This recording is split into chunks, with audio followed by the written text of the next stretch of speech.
Good day everyone, my name is Ruth Maybidia and the reporter of Chapter 2, Profit Sensitivity to Price. Profit sensitivity analysis evaluates the impact of small price change on profitability. It also demonstrates the impact of a small change in price on profits.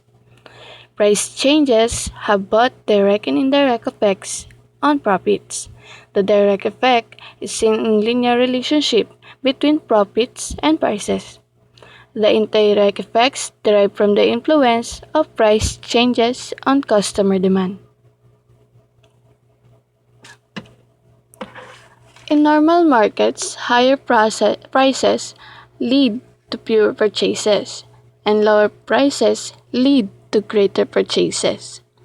Because profit depends on the quantity sold as well as price, and the quantity sold itself depends on prices. Price changes indirectly affect profits through their influence on demand. If we know that the best price lies within a range, what is the effect of a small change in price? So here's the profit equation. The Q stands for quantity sold or volume. The Pi stands for profit. The P stands for price. The V stands for variable cost. And F stands for fixed cost. Profit sensitivity analysis.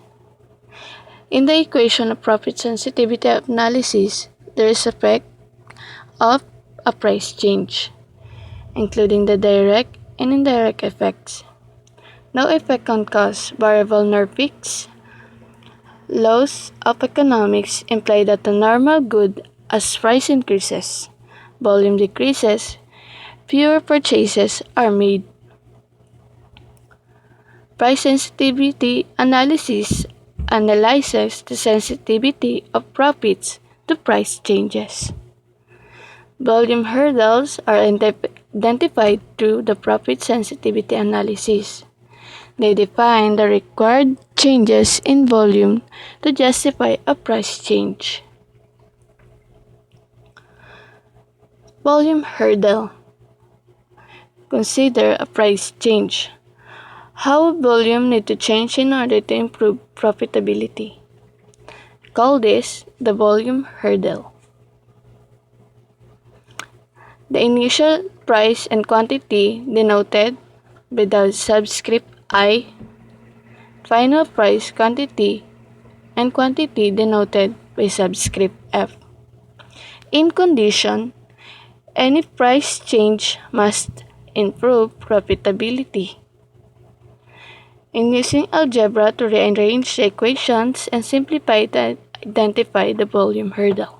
Volume hurdle. So here are the given equations that can use the volume hurdle in considering either price increases or decreases before the price change has occurred.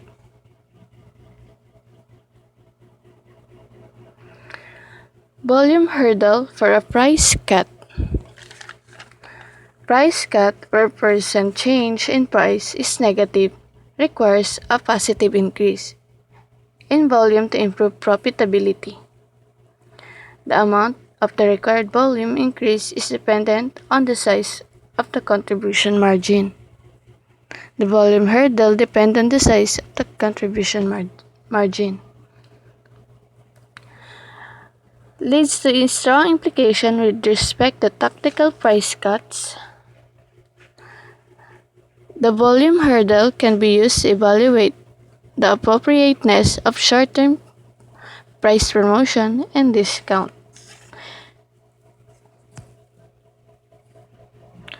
Volume for a price hike. Price rise where percent change in price is positive will allow for a reduction in volume up to a point.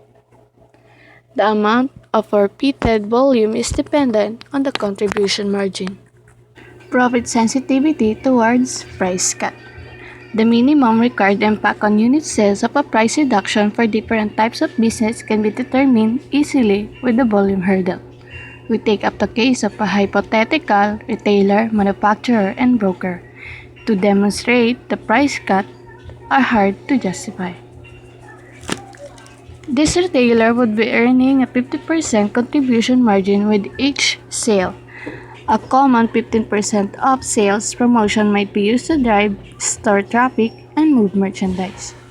In this case, the temporary 15% off sale would need to deliver more than 43% greater volume if the sale is to improve profitability. That is two-thirds more sales are required during the price promotion just to justify a 15% off sale. Similarly, consider a manufacturer earning a healthy 25% contribution on margin on each unit sold.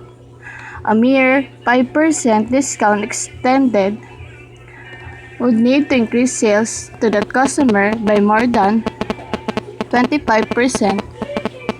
That is, one quarter more sales are required from the customer to justify a 5% discount. And the broker earning a 1% contribution margin.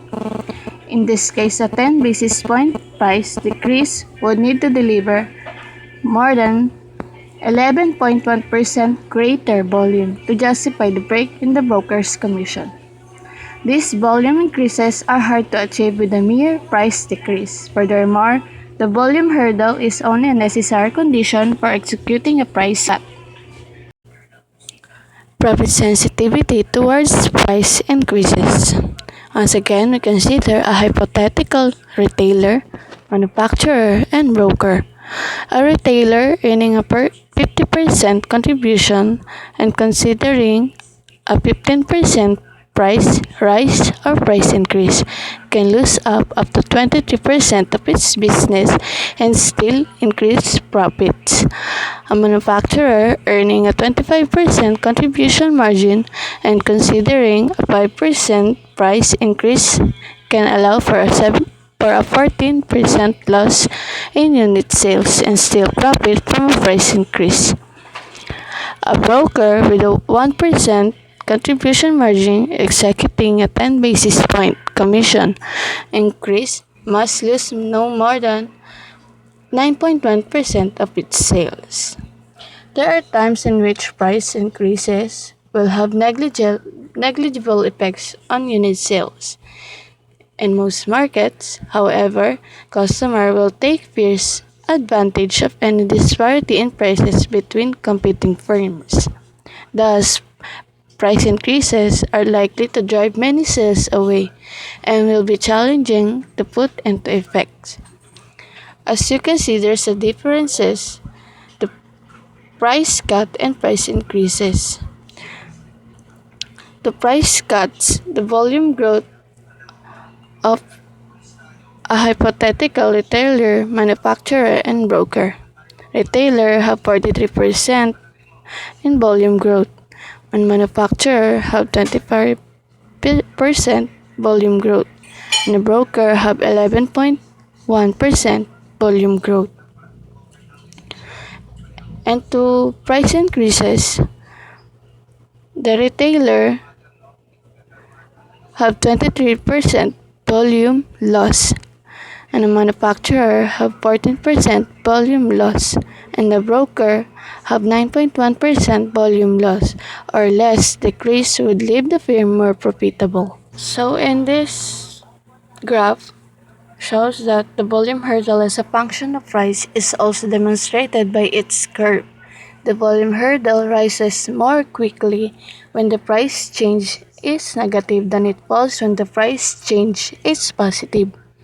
These results are common for all firms. The volume hurdles associated with price increases are much smaller than those associated with price reduction.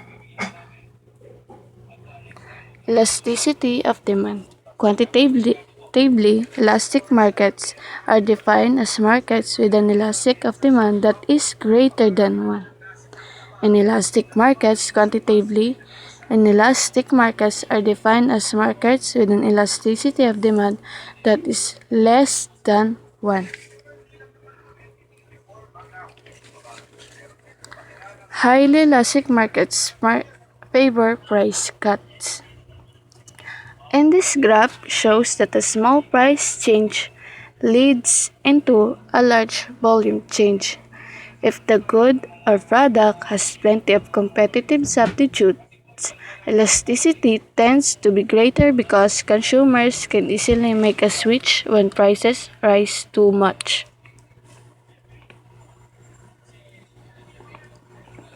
Inelastic markets favor price increase. In this graph shows that a large price change is required to induce a noticeable change. Inelastic demands when a buyer's demand for a product does not change as much as its change in price.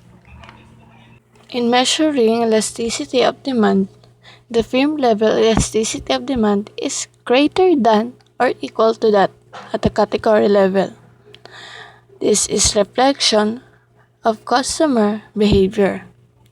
When the price of an individual brand increases, customers readily switch brands to a lower cost alternative. However, when the prices on all brands in the category increase, customers have to reduce their purchases to save money. Category level switching is far more difficult than brand level switching. Hence, the elasticity of demand at the category level will be less than that at the brand level.